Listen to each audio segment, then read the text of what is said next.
Welcome to Martini Time. Yes, it's Martini time again. It's a small martini. So let's get going. Today I've been immersed in diving into some memories and talking about my 5 years on a submarine, a diesel submarine, before the nuclear boats, called the USS Cubera.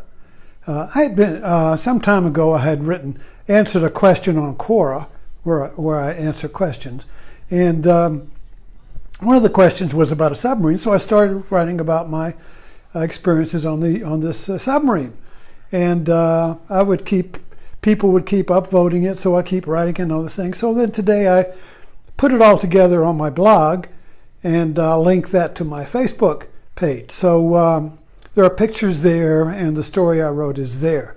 But here are the dolphins. Isn't that nice? You see here's two dolphins with the submarine in the middle. You had to earn these when you got on a submarine by learning all of the systems on the submarine, so that no matter where you were, if something happened, you would know what to do in that compartment. Because on the submarine, there's no time to go call somebody. You see, so I don't know what to do, and so you'll find if you read what I wrote that I'm writing as I always do, metaphorically, in that I'm talking about a submarine, but I'm also talking about something else. I'm talking about the frog. Now, the frog is a threshold being. It's happy on the surface, and it can disappear and go beneath the surface. And so my submarine experience, while it's factual, also becomes, as I look upon it and reflect upon it, become really metaphorical for my whole life. It's like this kind of like began my adult life because I went to when I got out of high school, I went to the University of Virginia. I was going to be a doctor, but I had absolutely no desire to be a doctor. I just thought it was a good idea. Had to have something. Why not pick the best? So I dropped out of the university after the first semester because all I was doing was drinking and spending all my father's money. So I hitchhiked across the country, and when I ran out of money, I joined the Navy, went to sonar school, and then I went to New London, Connecticut, and got a submarine. And I write about the fact that for some reason I was attracted to the submarine. First of all, my father was a naval officer, and so I was in the submarine as far away as I could get from him. You see, but and I wanted to be a sonarman. Now that's interesting, because what I did on the submarine was sit there and listen. Submarine sonar is listening, and you could hear it on good conditions. You could hear a ship 60 miles away. You could tell what kind of ship it was, where it's coming forward or going away, which way it was going. You could get a lot from the sound. That's a metaphor for meditation. And then the submarine would go. We worked with a. Cubera was the anti-submarine submarine. In other words, we were built to track and kill Russian submarines, which was in the Cold War in the 50s, and so we were with a anti-submarine fleet based out of Norfolk, and it was a USS Valley Forge and about 5 destroyers and 2 submarines, and we were the targets. You see, they would try and find us, and we would try to penetrate the destroyer screen and sink the carrier. That was all the war game. That's about all we did. But anyway, it was supposed to be. So we had a big sonar dome. There's a picture on there when we did a battle surface came up, and you could see the dome coming around under the bottom. It's a big old thing, and so it had very sensitive ears. listening, And so, of course, the diving is for me, it means meditation. And of course, so kind of like it's kind of like the metaphor for my life. How did I know I was going to become a meditator and dive beneath the surface of the everyday world and come up like a frog with a golden ball with wisdom, you see. So you dive beneath the surface in the myth of the frog, you see. I'll digress a little bit, but the fairy tale of the frog is that the little princess was playing with a golden ball, which was her treasure, her wisdom. Oh, when she dropped it in the pond, and a little frog was sitting there and said, I'll get that back if you marry me. She said, okay, I'm not going to marry a frog. And so the frog goes down and goes into the unconscious. This is where the wisdom lies. This is where the buried treasure is in all of the myths, you see. Beneath the Davy Jones' locker, you see. The god Poseidon lives there. And so the frog, being a submarine, could go down underneath there and brought it up, you see. So anyway, the idea there is that the treasure we're looking for is beneath the sea, is in the treasure, hidden from view, you see. And so I write about the difference between the surface skimmers, which is the people that live on the surface, traveling in fleets, and the submarine that can go with the surface people, can be around, and suddenly he's gone. Where did that ship go? He must have died. He must have sunk. But the submarine intentionally sunk. It intentionally sunk. It intentionally went where the surface ships dare not go. You see, the surface ship doesn't want to sink. That's death. But the submarine willingly sinks. Isn't that interesting? So you willingly go beneath the surface to find the treasures in your life, you see, to come up with the golden ball. So this is an intentional diving. You see, connection? So I wrote about this metaphor connection between the actual experiences and the poetic. Maybe instead of saying the word metaphor, say poetic. Poetry is metaphor. But the metaphor in the poetry describes the subjective, which is found beneath the sea. So we all kind of live beneath the sea in the sense that we live in this buried subjective I world that nobody knows us. Nobody knows who I am. People don't like me. People don't know who I am. People don't know the real me. You see, we feel we're not known. Why? Because we're beneath the sea. Now, this is a subjective first-person world. Thinking about grammar, I taught English once. The surface is third-person world. Everything's in it. A person, place, or thing. Everything is third person. So when you live on the surface, you don't go alone. That's scary. You travel in groups. You get in a religion, a political party, a gang, some ideology. You see, you travel in a fleet. And you don't want to go beneath the surface. I remember when my evangelical sister-in-law told her I was a meditator, and she said, "Oh, you don't want to do that. You'll let the devil in."